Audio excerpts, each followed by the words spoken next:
Achieve Your Dream with Diversity by Barry Brebner of Dubbo, 2830. Narrated by Lex Marinos. Have you ever had a dream to travel and work around this great country you now live in, Australia? Just think back over recent years, the number of caravans and motorhomes you've seen driving through the area where you live. Where are they all going?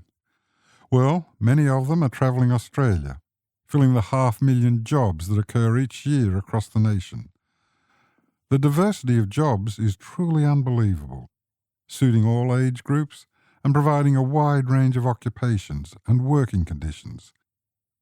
These days, employers are very keen to recruit seniors due to many factors including experience, reliability, work ethic, and preparedness to tackle most jobs. The tourism industry throughout Australia is a great example. Consider this. Every town and city in the country has a local caravan park. The jobs are varied and plentiful, from managers to gardeners, office workers, receptionists, cleaners and maintenance staff, just to name a few. Usually, free camping spots are available for your caravan or motorhome.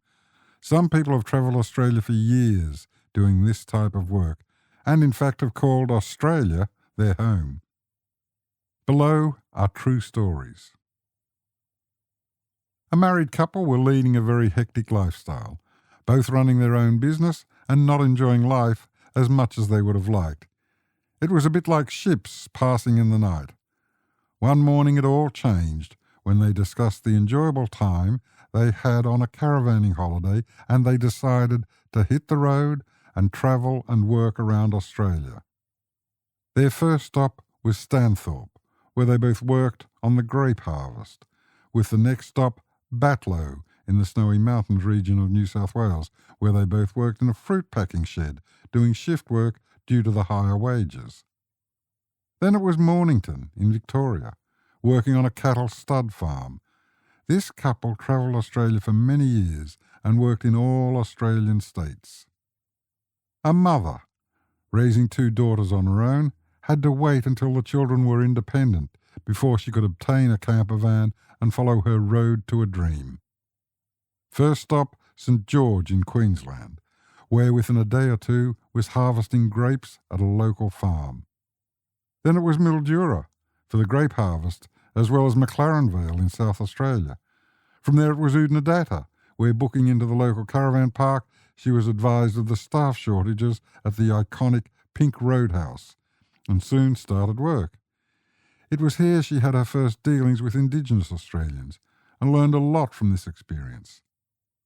Alice Springs and the Gemfields region of Queensland were her next ports of call.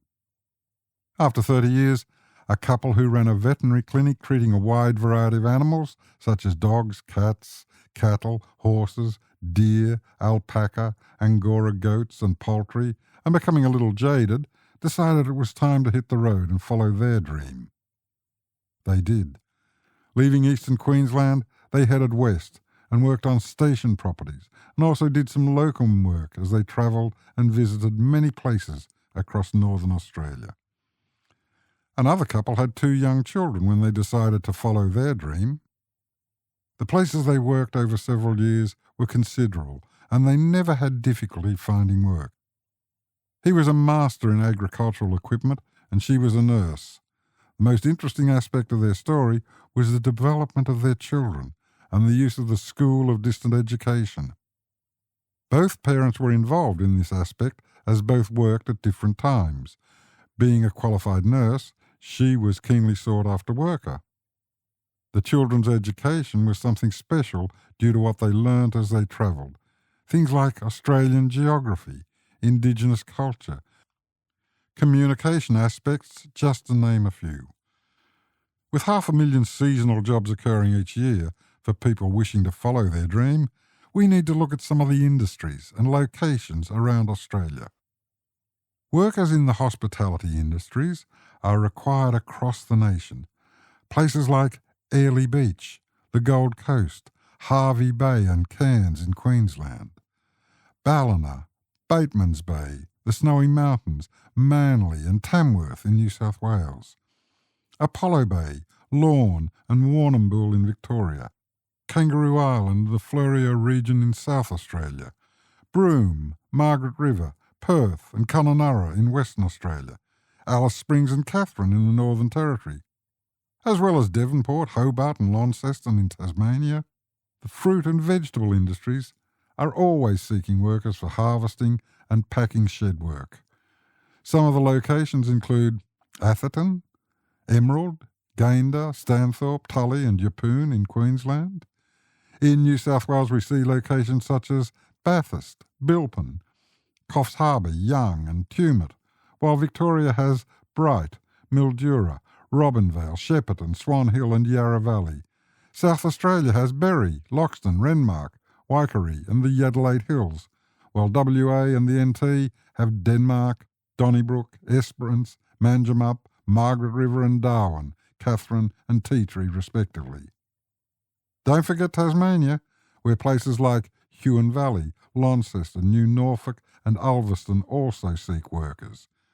Meatworks are another opportunity for travelling workers, with operations in Rockhampton in Queensland and Dubbo in New South Wales often looking for staff. Cardwell in Queensland looks for people interested in the fishing industry, whilst should you like picking flowers, you might look at Cumbia, a small village near the Bunya Mountains, not far from Kingaroy, where rice flowers are grown for export. Jobs are many and varied, with only some industries and locations mentioned in this story. Should you be interested in travelling and working around Australia, you need to do your homework. This story indicates the diversity of work, which is varied and considerable, whilst the diversity of locations shows how you can achieve your dream. Diverse jobs and diverse locations. It's a winner for you. The end.